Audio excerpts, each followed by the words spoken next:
Since Les Halpin's Empower campaign was launched at the King's Fund last year, considerable progress has been made on advancing the ambitions and aims to bring about access to medicine. In November 2012, the central thrust of the campaign was mentioned in the House of Lords, and in January 2013 it was debated in the House of Commons.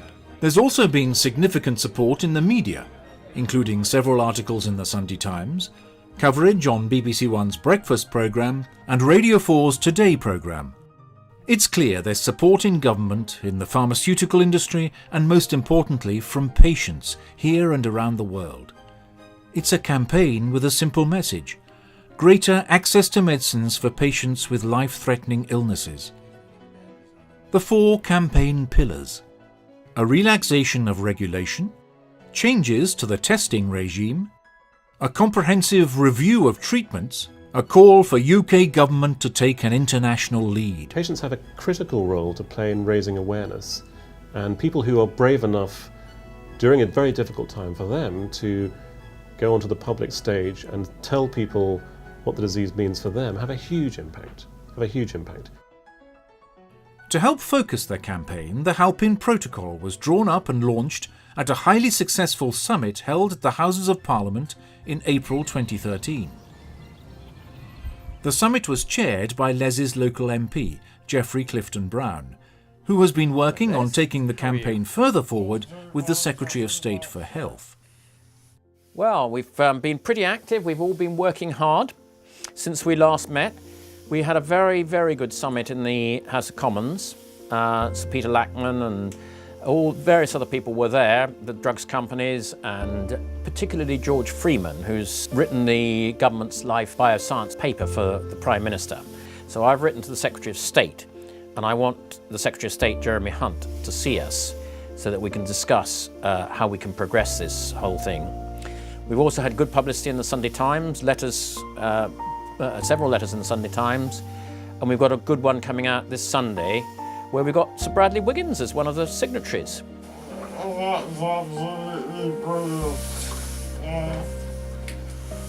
With the miracle of modern technology, I have been able to listen to all of the, well, eventually stop it, as well as see all of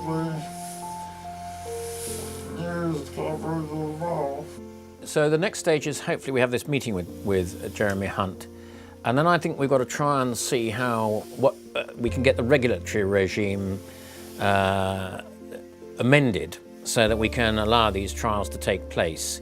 And I think that's really where we need Jeremy Hunt's sort of, if he can say, look, on behalf of the government, this is what we'd like to do, then I think we will make progress. Absolutely, if you can get Jeremy Hunt on side, with the backing of George Freeman and the other interested parliamentarians, I thought there was nothing to stop significant progress being made. Well, I feel we've made huge progress since you and I last met, because I think we've got actually the whole thing moving on a national basis. We've got now not only these Sir Bradley Wiggins signing this letter, but I had a conversation with Maurice Starchy the other day, and he's running his private member's bill in the House of Lords, and we discussed the whole Access to Medicine campaign, and his final words to me were, when we parted at this, having had this conversation, was, we're going to make this happen. And he said it in a way that he really meant it. So I think that's really good news. That's great. The more people that we bring into this, the greater likelihood of success. Absolutely. And then I think this meeting with the Secretary of State, which I referred to earlier, will be very important, because what we've got to do is decide what aspects needs to be changed in the law, things perhaps like strict liability, and what discretion the government has within the existing law to allow these trials under carefully controlled conditions to take place. And I think that's entirely what the meeting's all about. Certainly there are a number of other ways that we can look at some of the conditions to make it easier for government to say yes. Sort of indemnifying in certain situations, like companies or making special allowance, which might reduce the amount of primary legislation changes or issues with European law.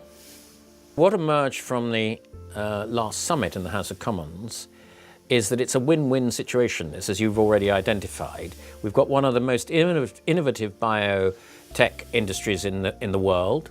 We've got one of the best and most regulated health services in the world. We've got some of the best clinicians in the world.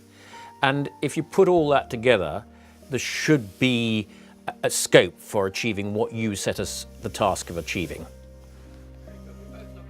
It's clear the campaign is going well, but more public support is needed.